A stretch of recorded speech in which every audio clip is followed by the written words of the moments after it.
Hello friends, welcome to my channel. Friends, आप सभी का स्वागत है हमारे चैनल में। हम सीटेट का प्रिपरेशन कराते हैं फ्रेंड्स। तो आज जूनियर लेवल के लिए हम सोशल स्टडी की एक बेहतरीन सीरीज़ लेकर के आए हैं, जिसमें 90% पॉसिबिलिटी जिसकी बनती है, जिन क्वेश्चंस की बनती है, ऐसे क्वेश्चंस आपके सामने हम लेकर के आए हैं। सेलेक्टेड क्वेश्चंस की सीरीज़ रहेगी, सो प्लीज़ पूरा वीडियो ज़रूर देखिएगा। और अगर आपके कॉन्सेप्ट क्लियर नहीं है तो प्लेलिस्ट में बहुत सारे वीडियोज़ बन चुके हैं, आप उन्हें भी जाकर के एक्स्ट्रा समय में देख सकते हैं। बट प्रैक्टिस आपकी इंपॉर्टेंट है, तो प्रैक्टिस कीजिए हमारे साथ। और चलिए ज़्यादा समय ना लेते हुए हम अपनी सीरीज स्टार्ट करते हैं। So start now friends. आज का क्वेश्चन चलिए देखते हैं। स्क्रीन से हम खुद को थोड़ा छोटा कर लें, क्योंकि क्वेश्चंस इंपॉर्टेंट हैं जो कि दिखने ज़रूरी हैं। ठीक है, चलिए। निम्नलिखित में से कौन सा बाजार शब्दावली की व्याख्या करता है? बाजार शब्दावली की व्याख्या कौन सा करता है? ऑप्शंस आपके सामने चार हैं, जिसमें फर्स्ट ऑप्शन है एक दुकान जहां उद्योगपति द्वारा निर्मित वस्तुएं बेची जाती हैं। एक उद्योग द्वारा उत्पादित एक खास किस्म की वस्तु का संभावी व्यापार। एक मॉल जो उत्पाद बेचता है। एक स्थानीय जगह जहां उद्योग स्थापित करने की अनुकूलित प्रेरक स्थितियां होती हैं। फ्रेंड्स, बाजार शब्दावली जो है, बाजार जो शब्द है यहाँ पर, ये बाजार शब्दावली की व्याख्या क्या कर रहा है इन चारों ऑप्शन में से? फ्रेंड्स, हमारी प्रैक्टिस के थ्रू आप चारों ऑप्शन में एक बेहतर ऑप्शन जो कि सही होगा, जो आपको एक मार्क्स दिलाएगा, वो आप जान पाएंगे। तो हमारे साथ बने रहें और देखें कि कैसे हम एक बेस्ट ऑप्शन पर जाते हैं। देखिए, बाजार का मतलब होता है क्या? बाजार का मतलब होता है वो सिचुएशन, ऐसा सिचुएशन जहाँ पे क्रिएट हो, जहाँ पे कि लोग अपने सामानों को बेचें और खरीदें, उसी को हम बाजार शब्द नाम देते हैं। बाजार हम उसी को कहते हैं। तो बाजार लगाया कहाँ जाता है? वही स्थान, ऐसा प्लेस होना चाहिए, पर्टिकुलर एक ऐसा प्लेस होना चाहिए जहाँ पे सामानों का आयात निर्यात किया जा सके, बेचा और खरीदा जा सके। तो आप देख रहे हैं D option. Friends, D option ही एक ऐसा ऑप्शन है, एक स्थानीय जगह, एक ऐसा जगह जहाँ उद्योग स्थापित करना या बाजार बनाना। बाजार भी एक उद्योग ही है। मालों को, सामान को अपने बेचने और खरीदना एक उद्योग है। तो स्थापित करने की अनुकूलित प्रेरक स्थितियां हों, मतलब उसके अकॉर्डिंग स्थिति हो, सिचुएशन ऐसा बने जहां पे सामान खरीदा और बेचा जा सके, और प्रेरक स्थितियां हों। ठीक है, तो आपका right option friends D option हो जाएगा। बाकी सभी ऑप्शन से आप ये समझ पा रहे होंगे, उद्योगपति द्वारा निर्मित वस्तुएं, ऐसा कुछ नहीं है। कोई भी सामान, चाहे वो लघु उद्योग का हो, कुटीर उद्योग का हो, या फिर बड़ा उद्योग हो, कोई भी सामान बेचना और खरीदना होता है बाजार में। ठीक है, तो एक खास किस्म की वस्तु दूसरे ऑप्शन में है, तो ऐसा भी नहीं है कोई खास किस्म की वस्तु। बाजार में बहुत सारी चीज़ें होती हैं। और एक मॉल, जरूरी नहीं है सिर्फ मॉल ही बाजार होता है। ठीक है, तो सबसे बेस्ट ऑप्शन आपका क्या होगा? D option. Friends, D option is right answer. Fourth आपका हो जाएगा। इसी तरीके से दोस्तों सेलेक्टेड इंपॉर्टेंट क्वेश्चंस हैं यहाँ पर। देखिए, निम्नलिखित में से कौन सी प्राथमिक आर्थिक गतिविधि नहीं है? क्वेश्चन की फॉर्म नेगेटिव है दोस्तों। कहीं कहीं कोई क्वेश्चंस के आंसर भी हमने इंक्लूड कर लिए हैं, जहाँ पे आपको कुछ मिलेगा एक्स्ट्रा। देखिए, क्वेश्चन की फॉर्म नेगेटिव है, तो यहाँ पे सर्कल करें या अंडरलाइन करें। ये एक इंपॉर्टेंट फैक्ट है, सर्कल या अंडरलाइन जरूर कर लें, क्योंकि क्वेश्चन आते हुए भी क्वेश्चंस गलत हो जाते हैं। ऐसा होता है, ऐसी पॉसिबिलिटी बन जाती है कि ये तो मुझे आ रहा था बट मैंने ध्यान नहीं दिया, तो ऐसी गलती ना करें। नहीं है तो सर्कल कर लेंगे आप, तो बेहतर समझ पाएंगे। देखिए, व्यापार प्राथमिक आर्थिक गतिविधि नहीं है। आपका आंसर तो हो गया यहाँ पे बी ऑप्शन। ठीक है, आंसर तो हो गया आपका बी ऑप्शन, व्यापार नहीं है। अब प्राथमिक आर्थिक गतिविधियां होती कौन कौन सी है? देखिए, कृषि, मछली पालन और खनन, ये प्राथमिक गतिविधियां होती हैं।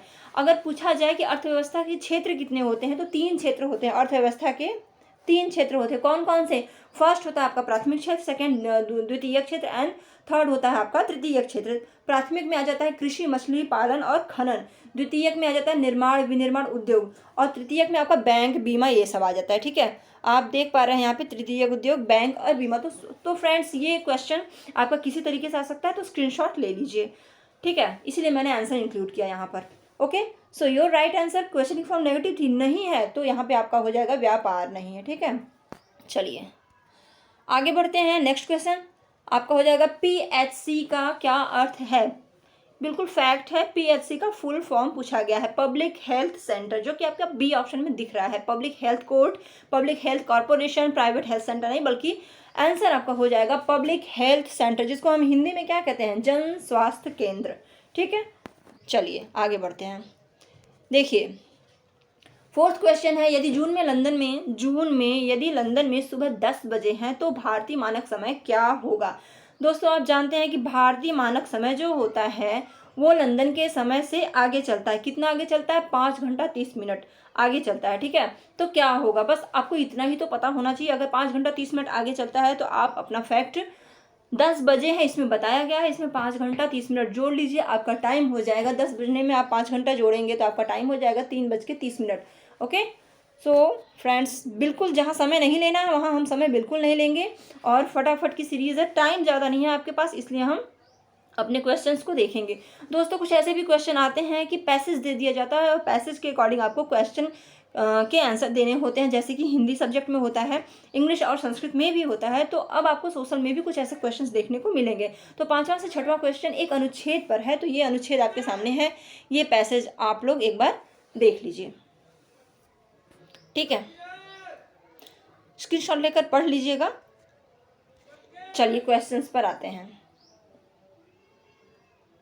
दोस्तों यहाँ क्वेश्चन है आपका, महिलाओं के अधिकारों के संबंध में निम्नलिखित में से कौन सा कथन दिए गए अनुच्छेदों के आधार पर गलत है। अगेन क्वेश्चन की फॉर्म नेगेटिव, तो मेरी आदत है और आप भी अपनी आदत बना लीजिए कि यहाँ पर हम सर्कल या अंडरलाइन कर लेंगे, जिससे कि ये हमें हमेशा शो होता रहे कि हमें गलत ढूंढना है। ठीक है, स्वतंत्रता संघर्ष से जुड़ने के लिए सभी समुदायों से अनेक महिलाएं आगे आई, ये बिल्कुल सही है। हमने पैसेज में आप देख सकते हैं, अनुच्छेद में आप देख सकते हैं। महिलाओं को राष्ट्रवादी नेताओं का समर्थन प्राप्त हुआ, जी हाँ बिल्कुल प्राप्त हुआ।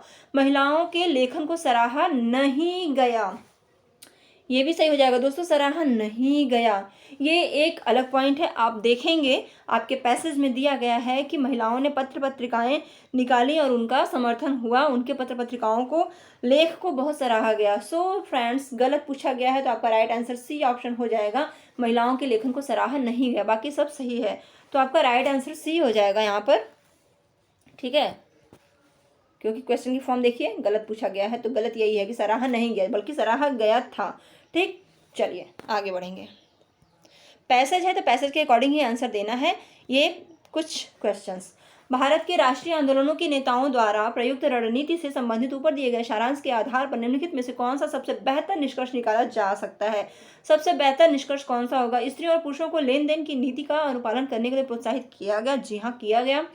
और भारतीय महिलाएं अपने भाषणों द्वारा अनेक लोगों को आंदोलन में सम्मिलित कर सकती थी। तो और है सी ऑप्शन, राष्ट्रवादी नेताओं ने महिलाओं को अनेक अधिकार दिलवाने के लिए समर्थन मांगा और वादा किया कि उन्होंने।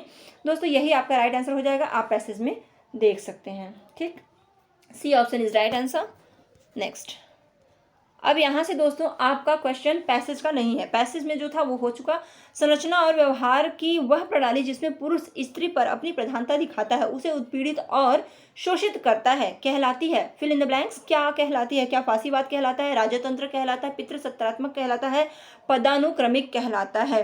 तो दोस्तों यहाँ पर आपका आंसर हो जाएगा पितृसत्तात्मक। देखिए, पुरुष प्रधान समाज आज भी है। किसी भी कार्य को करने से पहले महिलाएं अपने घर में किसी बड़े से, बेटियां अपने पिता और भाई से, और जिनकी शादी हो गई वो अपने पति से, अपने घर के बड़ों से राय लेती हैं। तो पुरुष प्रधान समाज आज भी है, उनके हाँ के बगैर कोई काम हम नहीं कर पाते हैं। तो पितृसत्तात्मक समाज तो आज भी है, इसलिए। और बहुत सारे पुरुष ऐसे भी हैं जो कि आज भी महिलाओं को उत्पीड़ित कर रहे हैं, शोषित कर रहे हैं। महिला आज भी अबला नारी बनी हुई है, लेकिन ऐसा नहीं कहेंगे कि सभी पुरुष ऐसे हैं, कहीं कहीं अभी भी ऐसी चीज़ें हैं। तो पितृसत्तात्मक यहाँ आपका आंसर हो जाएगा। जो ऐसे होते हैं जो उसे पीड़ित और शोषित करता है वो क्या कहलाता है, बात यहाँ है, तो वो आपका पितृसत्तात्मक कहलाता है। ठीक है, फांसीवाद कुछ होता नहीं, पदानुक्रमिक राजतंत्र नहीं होगा, पितृसत्तात्मक आपका राइट आंसर हो जाएगा। नेक्स्ट क्वेश्चन है आपका यहाँ पे दोस्तों, आपका नेक्स्ट क्वेश्चन क्या कह रहा है? निम्नलिखित में से कौन सा कथन प्रशस्ति के बारे में गलत है? क्वेश्चन की form again negative. Friends, negative questions पर फोकस आप ज़्यादा कीजिए, क्योंकि पॉजिटिव क्वेश्चंस तो आप प्रैक्टिस के थ्रू जान ही जाएंगे, बट नेगेटिव के लिए प्रैक्टिस ज़्यादा इंपॉर्टेंट है। और नेगेटिव ही हम अक्सर भूल जाते हैं, उसको नोटिस करना भूल जाते हैं, आते हुए क्वेश्चंस गलत हो जाते हैं। अब देखिए, सिंपल सा क्वेश्चन है कि कौन सा प्रशस्ति के बारे में गलत है। अब चारों ऑप्शन को जब तक आप नहीं देखेंगे तब तक आप नहीं बता पाएंगे कौन सा गलत है। तो चलिए देखते हैं। राजा की प्रशंसा करने तथा उनका संरक्षण पाने के उद्देश्य से ये ज्ञानी कवि विद्वान द्वारा लिखी जाती थी। अब आपको अगर पता हो कि प्रशस्ति होती क्या है, किसके द्वारा लिखी जाती है, तो ये डिटेल आपको पता होगा तो आप बिल्कुल बेहतर कर पाएंगे। तो प्रशस्ति क्या होती है? देखिए, प्रशस्ति होती है एक उपलब्धि जो होती है राजाओं की, राजा की जो उपलब्धि होती है, राजा का जो एक तरीके से गुण कहें, विशेषता कहें, बखान कहें, वो होती है प्रशस्ति में लिखी जाती है कहानी कथा की तरह, जो कि राजकवि लिखते हैं या फिर विद्वान जो होते हैं वो लिखते हैं। राजा की उपलब्धियां गिनाई जाती हैं एक तरीके से किसी लेख के द्वारा, ठीक है। तो राजा की प्रशंसा हाँ पहला तो हो ही जाएगा, क्योंकि बिल्कुल सही है, संरक्षण पाने के उद्देश्य से ये ज्ञानी कवि विद्वानों द्वारा ये लिखी जाती थी, बिल्कुल सही है। राजा प्रायः इन्हें स्वयं लिखा करते थे। दोस्तों यहीं पे आपका आंसर मिल गया, क्योंकि गलत पूछा गया है तो यही आपका सही हो जाएगा, क्योंकि राजा स्वयं नहीं लिखते थे, इसे कवि और विद्वानों द्वारा लिखा जाता था, ठीक है। तो ये जिस काल से संबंधित है उस काल के इतिहास का मूल्यवान स्रोत है, ये भी बिल्कुल बकवास है। आपका राइट आंसर बी ऑप्शन हो गया, क्योंकि राजा इन्हें स्वयं नहीं लिखे थे। राजा की जो प्रशस्ति होती है वो लिखी जाती थी कवियों के द्वारा। तो देखिए आप प्रयाग प्रशस्ति के बारे में जानते होंगे। प्रयाग प्रशस्ति क्या होता है? प्रयाग प्रशस्ति भी एक लेख है जो कि आपका प्रयाग प्रशस्ति लिखा गया है समुद्रगुप्त के, राजा समुद्रगुप्त के बारे में, ठीक है। और किसने लिखी है? हरिशेर ने लिखी है, इसे आप नोट कर लीजिए। हरिशेर ने लिखी है प्रयाग प्रशस्ति, समुद्रगुप्त की उपलब्धियों के बारे में एक लेख है, ठीक। चलिए आगे बढ़ेंगे। यहाँ पे आपका बी ऑप्शन राइट हो गया। नेक्स्ट क्वेश्चन आपका है, निम्नलिखित में से कौन सा कथन सामाजिक विज्ञापन का उद्देश्य नहीं है? सामाजिक विज्ञापन का उद्देश्य नहीं है, क्वेश्चन की फॉर्म अगेन नेगेटिव है, तो क्या होगा? सामाजिक विज्ञापन का उद्देश्य नहीं है। देखिए सामाजिक तंत्रों और सामाजिक समूहों को लक्ष्य बनाना, ये तो है। व्यक्तिगत वाणिज्यिक लाभ के लिए सामाजिक तंत्र जाल वाली साइटों पर उत्पादों का विज्ञापन, यही हो जाएगा दोस्तों आपका राइट आंसर हो जाएगा बी ऑप्शन। क्योंकि यहाँ वाणिज्यिक व्यक्तिगत वाणिज्यिक लाभ की बात की गई है, और सामाजिक तंत्रों और सामाजिक समूहों को लक्ष्य बनाना सामाजिक विज्ञापन है। व्यक्तिगत वाणिज्यिक यहाँ पर नहीं होगा, तो आपका बी ऑप्शन राइट हो जाएगा। देखिए समाज में अवेयरनेस के लिए, जागरूकता फैलाने के लिए, उन्हें शिक्षित करने के लिए विज्ञापन की सहायता ली जाती है। और जो व्यक्तिगत लाभ के उद्देश्य की बात की जाए तो सामाजिक तंत्रजाल वाली साइटों का प्रयोग किया जाता है। तो यहाँ पे नहीं पूछा गया, तो व्यक्तिगत वाणिज्य वाला जो होगा वो नहीं हो जाएगा। तो नहीं मतलब नेगेटिव क्वेश्चन की फॉर्म, तो आंसर भी आपका वही होगा। बाकी सब में देखिए समाज के बारे में ही दिया गया है, इसमें भी सामाजिक है और ये भी बी ऑप्शन में आपका वाणिज्यिक दिया है, ठीक है। तो बी ऑप्शन राइट हो जाएगा आपका। अगला क्वेश्चन है, 19वीं शताब्दी के दौरान किस विकास ने बड़े पैमाने पर सामाजिक रीति रिवाज और व्यवहार के बारे में वाद विवाद तथा चर्चाओं को सुगम बनाया? 19वीं शताब्दी की बात करें तो दोस्तों राइट ऑप्शन आपका हो जाएगा पत्रिकाएं। डी ऑप्शन इज राइट हो जाएगा आपका। पत्रिकाएं जो थी वो था 19वीं शताब्दी के बड़े पैमाने पर सामाजिक रीति रिवाज और व्यवहार के बारे में वाद विवाद तथा चर्चाओं को सुगम बनता था। कैसे होता था? पत्रिकाओं के द्वारा होता था, ठीक है। चलिए नेक्स्ट क्वेश्चन आपका, बंगाल में प्रायः उन व्यक्तियों अथवा समूहों द्वारा मंदिरों और अन्य धार्मिक भवनों का निर्माण कराया गया जो शक्तिशाली बन रहे थे। तो इसमें क्या पूछा है? बंगाल में, उसके बाद आप देख रहे हैं फिल इन द ब्लैंक्स है, कुछ डॉट्स हैं जहाँ पे आपको सेंटेंस फिल करना है। क्या होगा दोस्तों? यहाँ पे आपका राइट ऑप्शन हो जाएगा सी, अपनी शक्ति का प्रदर्शन करने के लिए अपनी धर्मपरायणता घोषित करने तथा अनुयायी बनने के लिए ऐसा होता था, ठीक है। तो ये एक तरीके से बंगाल का फैक्ट है। राइट ऑप्शन हो जाएगा आपका सी, अपनी शक्ति का प्रदर्शन के लिए वो ऐसा करते थे, ठीक है। नेक्स्ट क्वेश्चन, राजा राम मोहन राय जैसे समाज सुधारक स्त्रियों के विरुद्ध प्रचलित सामाजिक अन्याय जैसे सती होना के बारे में प्रचार प्रसार के लिए निम्नलिखित में से किस युक्ति का प्रयोग करते थे? क्या होगा यहाँ पे? वे सरकार के प्रभाव का प्रयोग करते थे? नहीं, वे अपनी सोच को सिद्ध करने के लिए प्राचीन धार्मिक पाठों में से श्लोक या वाक्य का प्रयोग करते थे। जी हाँ, आपका राइट आंसर बी ऑप्शन ही हो जाएगा। So friends your answer that will be B option. देखिए ऐसा क्यों करते थे? राजा राम मोहन राय जो है समाज सुधारक थे और स्त्रियों के विरुद्ध प्रचलित जो सामाजिक कुरीतियाँ थी, सती होना, ये सब जो सामाजिक कुरीतियाँ थी, वो उनकी वो जो सोच थी वो अपनी सोच को सिद्ध करने के लिए प्राचीन धार्मिक ग्रंथों में वहाँ से पाठों में से श्लोक या कुछ वाक्यों का यूज़ किया करते थे, ठीक है। आपका बी ऑप्शन राइट होगा। प्रैक्टिस के थ्रू दोस्तों यहाँ पर मैंने इसे ऐड कर दिया है। क्यों? देखिए प्रचार प्रसार के लिए उन्हें अपने उसके प्रति अपनी सोच को सिद्ध करने के लिए प्राचीन धार्मिक पाठ्य पुस्तकों के श्लोकों का प्रमाण के तौर पर वो यूज़ करते थे, प्रमाण के तौर पे। और ब्रह्म समाज की बात करें तो वो फैक्ट टाइम आप यहाँ नोट कर लीजिए, 1828 में ब्रह्म समाज की स्थापना हुई, 1828 में, ठीक। इसलिए मैं इसे आंसर को इंक्लूड कर लिया था यहाँ पे मैंने, 1828 में ब्रह्म समाज की स्थापना हुई, इसे नोट कर लीजिएगा, ठीक है। चलिए आगे बढ़ेंगे। निम्नलिखित को मिलान कीजिए और सही विकल्प चुनिए।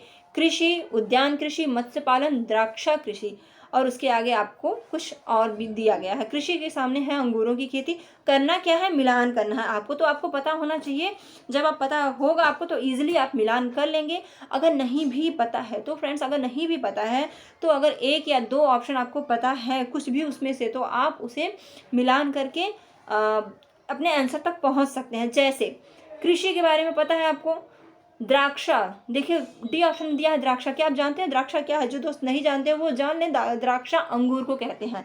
और अगर आपको पता है तो आपके पास एक पॉइंट है कि द्राक्षा से आप मिलान करेंगे तो देखिए द्राक्षा कृषि जो है अंगूर की खेती, द्राक्षा कृषि हो गया आपका पहला, अंगूर की खेती। कृषि हो गया आपका, कृषि मतलब खेती करना, देखिए बी ऑप्शन ही है, फसल उगाना और खेती करना, ठीक। मत्स्य पालन, ये हो जाएगा आपका मछली पालन चौथे ऑप्शन में। और उद्यान मतलब फूल, फल और सब्जियां, बिल्कुल ये तो ईजी है फ्रेंड्स। ऐसे ही कुछ क्वेश्चन होते हैं जो मिलाने में थोड़े डिफिकल्ट होते हैं, तो जो डिफिकल्ट होते हैं उनके लिए भी एक या दो ऑप्शन अगर आपको मिल जाते हैं तो उनसे आप इजीली उन्हें बना सकते हो। तो होगा क्या, देखिए डी ऑप्शन जाके फर्स्ट में मिल रहा है, पहले का क्या है, ए आके दूसरे में मिल रहा है, तो पहले हो जाएगा 2 एंड ऐसे ही आप पहले नंबर लिख लिया कीजिए फिर आंसर में मिलाया कीजिए। बी का हो जाएगा उद्यान कृषि आ जा रहा है आपका तीसरे में, फिर 2 के बाद 3 एंड सी मत्स्य पालन आ जा रहा है चौथे में, मतलब 2 3 4 एंड चौथे का पहला है 4 एंड फर्स्ट, तो 2 3 4 1 होगा, ठीक है। 2 3 4 1 देखते हैं कहाँ है, 2 3 4 1 फर्स्ट ऑप्शन ही है फ्रेंड्स, 2 3 4 1, ठीक है। राइट आंसर हो जाएगा ए ऑप्शन 2 3 4 1। आगे आप देख सकते हैं आपके लिए मिलान करके यहाँ आंसर भी दिया गया है, तो मैंने इंक्लूड कर लिया, स्क्रीनशॉट ले लीजिए और सही आंसर को समझ लीजिए, ठीक है। 2 3 4 1 होगा यहाँ पे, first option is right. Next question है आपका यहाँ पर, ज़्यादातर महाजनपदों की मजबूत किलेबंदी थी। ज़्यादातर जो महाजनपद थे मजबूत किलेबंदी थी, क्यों की? किलेबंदी क्यों होता था महाजनपदों का? ज़्यादातर कितने महाजनपद आपको पता है? देखिए आपको पता ही होगा 16 महाजनपद थे, ठीक है। उन 16 महाजनपदों में जो राजा लोग होते थे वो किलेबंदी को मजबूत करते थे। क्यों करते थे ये पूछा जा रहा है, तो क्यों करते थे? वे इनकी समृद्धि और शक्ति को प्रदर्शन करते थे इसलिए नहीं, शासकों को आक्रमण का भय था और वे स्वयं की रक्षा को सुनिश्चित करना चाहते थे। बिल्कुल राइट ऑप्शन आपका बी ऑप्शन ही राइट हो जाएगा, दूसरा ही हो जाएगा। ये समृद्ध योद्धाओं के प्रतीक थे, उनके आसपास लकड़ी, ईंटों का, पत्थरों की उपलब्धि थी। नो फ्रेंड्स, सी और डी में कोई खास बात ऐसी नहीं है, B option is right answer. चलिए, उद्योगपति उद्योग स्थापित करते हैं जब। उद्योगपति उद्योग कब स्थापित करते हैं? आंसर आपका क्या होगा? वे अनुकूल सरकारी नीतियां पाते हैं, जी हाँ बिल्कुल हो सकता है, कस्बे विकसित हो सकें इसलिए, या फिर सरकार द्वारा उपलब्ध कराए गए प्रोत्साहन से उनका लाभ कम हो सके। नो, वे अपने मूल स्थान को विकसित करें, जी नहीं। यहाँ पर देखिए उद्योगपति उद्योग स्थापित तभी करते हैं जब उनको सरकारी अनुकूल नीतियाँ प्राप्त होती हैं। सो your answer that will B first option is right. Okay, next question है आपका, लगभग 2900 वर्ष पूर्व आरंभिक नगर हड़प्पा और मोहनजोदड़ो कई कारणों से समाप्त की कगार पर आने लगे। निम्नलिखित में से कौन सा उन कारणों में से एक कारण नहीं है?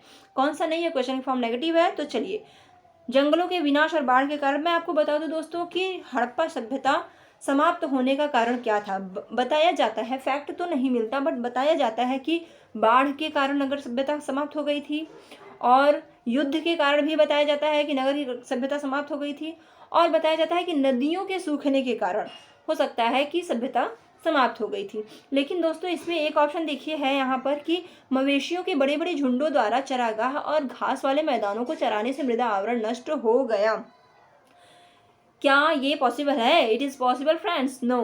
तो इज इट पॉसिबल? नहीं ना, पॉसिबल तो ये नहीं है, तो क्या करेंगे? देखिए यही आपका राइट आंसर हो जाएगा, क्योंकि नहीं पूछा गया है। क्वेश्चन फॉर्म नेगेटिव है, so your answer that will be B option is right. मवेशियों के बड़े बड़े झुंडों द्वारा मवेशी अगर घास को लेते हैं, घास के चरने से क्या होगा, घास के चराने से क्या होगा, मृदा आवरण नष्ट हो जाएगी और इससे क्या कोई सभ्यता समाप्त हो सकती है? ये बिल्कुल भी गलत ऑप्शन हो जाएगा, बिल्कुल भी नहीं होगा। तो यही राइट ऑप्शन आपका सही होगा, क्योंकि नहीं पूछा गया है। ठीक है, ध्यान दीजिएगा इसको, क्योंकि नहीं पूछा गया है। देखिए यहाँ पर भी जस्ट वही चीज़ें दी गई है, बाढ़, आक्रमण और नदियों का, बाढ़ हो गया, आक्रमण हो गया और नदियों के मार्ग का परिवर्तन से सूखा हो गया। जलवायु परिवर्तन भी हो सकता है, लेकिन ये नहीं होगा कभी भी। ठीक है, चलिए आगे बढ़ेंगे, आप स्क्रीनशॉट ले सकते हैं। चलिए, ब्रिटिश शासन के अंतर्गत स्थानीय कृषकों को कौन सी समस्याओं का सामना करना पड़ा? ब्रिटिश शासन के अंतर्गत स्थानीय कृषकों को कौन सी समस्याओं का सामना करना पड़ा? उन्होंने कृषि उत्पादन में, उनके कृषि उत्पादन में गिरावट आई, उनकी गतिविधि प्रतिबंधित हो गई थी, या फिर बेरोजगारी, या फिर शोषण। जो क्वेश्चन है इसमें क्या पूछ रहा है कि समस्याओं का सामना करना पड़ा। तो उनकी कृषि उत्पादन में गिरावट आई थी? नहीं, कृषि उत्पादन में गिरावट नहीं आई थी। और बेरोजगारी और शोषण भी समस्या का कारण नहीं है। उनकी गतिविधियां प्रतिबंधित हो गई थी। जैसे स्थानांतरित कृषि क्या होता है? हर मतलब एक बार एक सीज़न की खेती एक जगह होती है, फिर वहाँ पे वो खेती नहीं होती है। जैसे कि झूम खेती आप देखें ना, तो जस्ट पहाड़ों पे जो होती है, तो जस्ट वैसे ही ये स्थानांतरित कृषि, एक बार यहाँ खेती करते हैं, फिर वहाँ खेती करते हैं। लेकिन स्थानांतरित कृषि की गतिविधियाँ जब प्रतिबंधित हो जाएंगी, वो जो गतिविधि करते हैं एक बार यहाँ एक बार वहाँ, वो रोक दी जाएंगी, तो समस्या आ जाएगी सामने। So your answer that will be B option is right. ठीक है, मध्यकालीन भारत में मंदिरों को के केंद्र के रूप में माना जाता है। किस केंद्र के रूप में? सांस्कृतिक गतिविधियों के केंद्र के रूप में, बड़े पैमाने पर विदेशी व्यापार के रूप में, सूफी आंदोलन के रूप में, वास्तुकला के रूप में। तो दोस्तों सांस्कृतिक गतिविधियां ही हो जाएगा आपका राइट आंसर। मध्यकालीन भारत में मंदिरों को सांस्कृतिक गतिविधियों के केंद्र के रूप में माना जाता था। Your answer that will B first option. Next देखेंगे क्वेश्चन हम। गजनी के सुल्तान महमूद द्वारा सोमनाथ मंदिर को नष्ट करने के पीछे कौन सा मुख्य कारण था? क्या कारण था बताइए? वास्तुकला पसंद नहीं थी, या उसने इस्लाम के महानायक के रूप में श्रेय लेने की कोशिश की थी? बिल्कुल यही सही आंसर आपका। देख लेते हैं चार ऑप्शन और भी। वह किसी अन्य उद्देश्य के लिए मंदिर का प्रयोग करना चाहता था? नहीं, वह वहाँ एक महल बनाना चाहता था। So friends right answer B option, उसने इस्लाम के महानायक के रूप में अपनी सत्ता को, अपने नाम को, अपने प्रचार को फैलाने के लिए इस्लाम के महानायक के रूप में वो श्रेय लेना चाहता था, इसीलिए उसने सोमनाथ मंदिर को लूटा था। ठीक है, और आपको एक बात बता दें यहाँ पे कि ये जो आक्रमण था, जिस समय उन्होंने सोमनाथ मंदिर को लूटा था, वो उनका 17वां आक्रमण था। चलिए आगे बढ़ते हैं। निम्नलिखित में से कौन सा कथन प्राचीन हस्तलिपि संदर्भ में सही नहीं है? क्वेश्चन की फॉर्म नेगेटिव क्वेश्चंस की प्रैक्टिस अगर आप किए रखेंगे तो पॉजिटिव क्वेश्चन तो आराम से कर ही लेंगे। नेगेटिव क्वेश्चंस आते हुए भी भूल जाते हैं, तो दोस्तों नेगेटिव पे अपनी पकड़ बनाए रखिए और 120+ स्कोर लाइए हमारे साथ। क्या है यहाँ पर? प्राचीन हस्तलिपि के संदर्भ में सही नहीं है। चलिए हम जैसा कि हमेशा करते हैं वैसे हम इस पर सर्कल कर लेते हैं, जिससे हमारा ध्यान बना रहे। वे ताड़पत्रों पर लिखी हुई थी। हाँ, ताड़पत्रों पर, भोजपत्रों पर लिखी जाती थी प्राचीन हस्तलिपियाँ। वे जिस काल को प्रदर्शित करती हैं उस काल का मुख्य स्रोत हैं। वे हस्तलिखित थी और उसके बाद मुद्रित की गई थी। कुछ हस्तलिपियाँ पत्थर या धातु पर उकेरी गई थी। हाँ, पत्थर या धातु पर तो उकेरी गई थी, ये भी आपका सही हो जाएगा। तो दोस्तों बी ऑप्शन ही हो जाएगा आपका यहाँ पर राइट। वे जिस काल को प्रदर्शित करती हैं उस काल का मुख्य स्रोत थी। हस्तलिपियां उस काल का मुख्य स्रोत नहीं थी। दोस्तों क्वेश्चन की फॉर्म नेगेटिव है, तो आपका आंसर भी यही होगा, बी ऑप्शन इज राइट। ठीक है, और आप जान ही रहे हैं कि कुछ हस्तलिपियां पत्थर पर, धातु पर भी उकेरी गई थी और ताड़पत्रों पर तो लिखी ही जाती थी। ठीक, चलिए सो फ्रेंड्स आज के लिए इन 20 क्वेश्चंस की सीरीज जो कि सेलेक्टेड क्वेश्चंस थे, आपको आई होप पसंद आया होगा। अगर दोस्तों पसंद आया है तो प्लीज़ अभी लाइक कर दीजिए, लाइक का बटन दबाइए, और नहीं पसंद आता है तो आप डिसलाइक भी कर सकते हैं, बट बताइएगा ज़रूर कि क्या कमी रह गई, किस तरीके का वीडियो आपको चाहिए, कैसे क्वेश्चन चाहिए। सेलेक्टेड क्वेश्चन की सीरीज़ चल रही है, आप हमारे साथ जुड़े रहेंगे तो 120+ स्कोर बिल्कुल करेंगे, और साथ ही साथ अपना प्रैक्टिस ज़रूर कीजिएगा। प्रैक्टिस सेट आप वीडियो के थ्रू कीजिए और खुद से भी डेली एक प्रैक्टिस जरूर लगाइए। तो फ्रेंड्स आज के लिए इतना ही, नेक्स्ट वीडियो में फिर मिलेंगे, तब तक के लिए thank you so much, bye bye. खुद से अब जाके पढ़िए।